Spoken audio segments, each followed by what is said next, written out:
Hello everyone. Welcome to the next episode of Knowledge Capsule. Knowledge capsule के next episode में आपका स्वागत है। तो आज का जो एपिसोड है that is on spread of European thoughts, यूरोपीय विचारों का विस्तार। तो यूरोपियन थॉट्स कैसे स्प्रेड हुए, उनके थॉट क्या थे, ये हमें इस वीडियो में देखना है। And this is presented by me, that is Imran Shaikh. तो एक डायग्राम के जरिए हम शुरू करते हैं। The European society was structured as follows.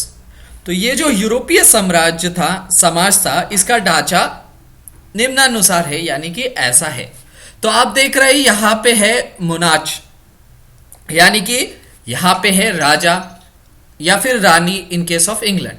फिर आते हैं मर्चेंट्स यानी व्यापारी। तो राजा जो है व्यापारियों को मोनोपोली राइट्स देता है, यानी कि क्या देता है, एक अधिकार देता है। जैसे कि हमने देखा ईस्ट इंडिया कंपनी जो थी, उनके पास ईस्ट इंडिया में ट्रेड करने की मोनोपोली थी।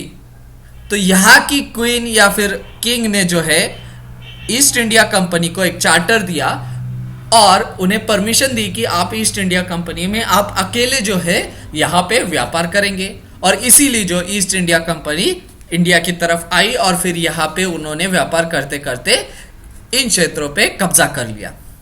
और ये जो मर्चेंट्स है ये सिटीजन्स को क्या देते हैं, हाई प्राइस्ड गुड्स।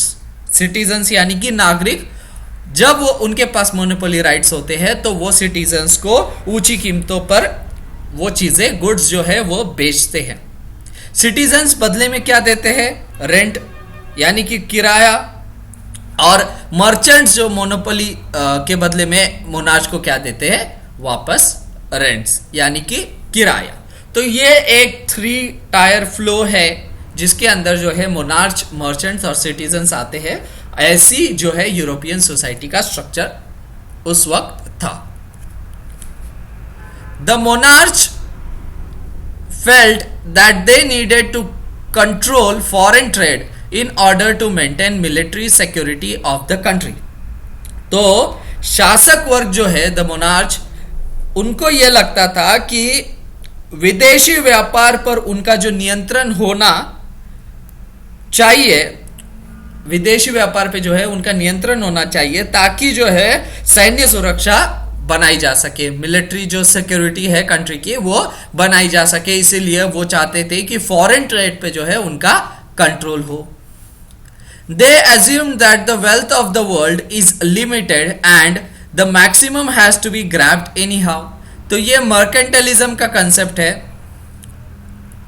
जिसमें यह माना जाता है कि जो वेल्थ ऑफ द वर्ल्ड है, विश्व की जो संपदा है वो सीमित है और उसे हमें जो है अधिकतम किसी भी तरह जो है हासिल करना है, मैक्सिमम हमें ग्रैब करनी है एनी हाउ। ये माना जाता था, मर्केंटलिज्म का यही कंसेप्ट है।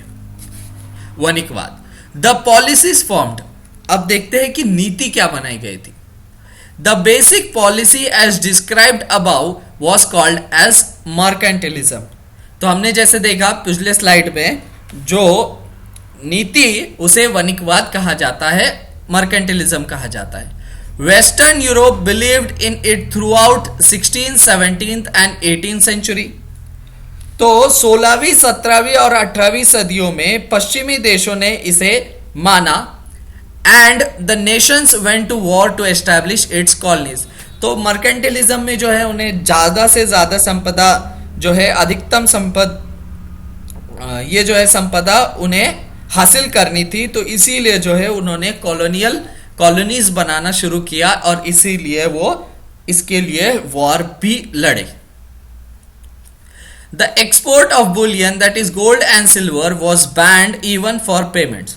तो आप जो है सोने और चांदी से पेमेंट्स नहीं कर सकते, ये भी यहां पे बैन कर दिया गया था। क्यों बैन कर दिया गया था, क्योंकि अगर आप एक्सपोर्ट यानी कि आप पेमेंट्स गोल्ड और सिल्वर में करेंगे तो इनका जो है गोल्ड यहां से कम हो जाएगा और गोल्ड और सिल्वर दुनिया में लिमिटेड है।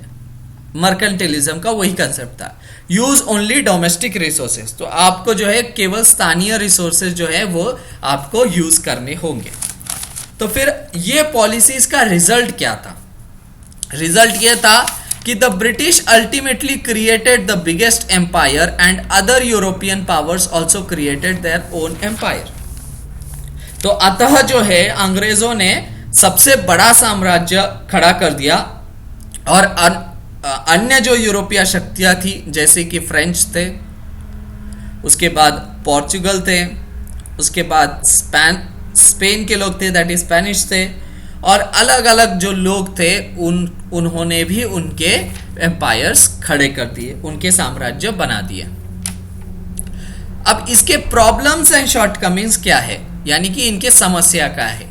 मेनी अजम्पशंस वेंट रॉन्ग, कई अनुमान जो लगाए गए थे मर्केंटिलिज्म के बाद में, जब कैपिटलिज्म की परिभाषा हुई, इंडस्ट्रियल रिवॉल्यूशन हुआ, तो ये सारे अजम्पशंस जो है ये गलत सिद्ध हुए।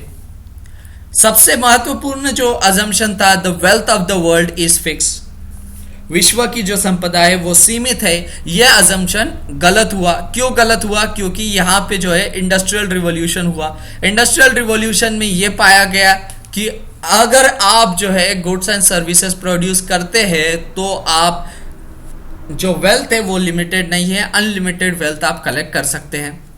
Human labour could create more of it, यानी कि मानव श्रम इसका और ज्यादा क्रिएशन कर सकता है।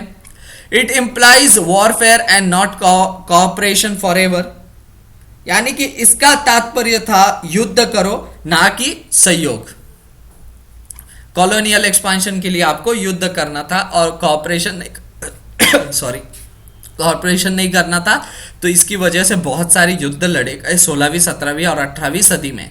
The human cost was very high, और मानवीय मूल्य हमें इसके चुकाने पड़े क्योंकि बहुत सारे लोग इसके अंदर मारे गए। तो ये था छोटा सा वीडियो जिसके अंदर हमने जो है यूरोपीय विचारों का विस्तार कैसे हुआ ये हमने समझने की कोशिश की। अगर आपको ये वीडियो पसंद आया तो आपको करना क्या है, आपको हमारे चैनल को सब्सक्राइब करना है, और इस चैनल का नाम है सिंपल कॉन्सेप्ट्स। और सब्सक्राइब करने के लिए आपको जो है नीचे दिए गए रेड बटन पे आपको क्लिक करना है ताकि आप इस चैनल को सब्सक्राइब कर सके। हमने 1100 से भी ज़्यादा वीडियोस इस पे अपलोड की है जो आपको अलग अलग कॉम्पिटिटिव एग्जाम्स में काम आएंगे। इसके अंदर 1000 से ज़्यादा सॉल्व्ड प्रॉब्लम्स है, एप्टीट्यूड प्रॉब्लम्स है, बहुत ही इजी सॉल्यूशंस के साथ। तो आपको इस चैनल को ज़रूर सब्सक्राइब करना चाहिए। इस चैनल का नाम है सिंपल कॉन्सेप्ट्स। और ये वीडियो आपको कैसा लगा वो भी आप नीचे कमेंट कीजिए। इसे लाइक करें, शेयर करें, कमेंट करें और सब्सक्राइब करें। Thank you for watching, have a nice day.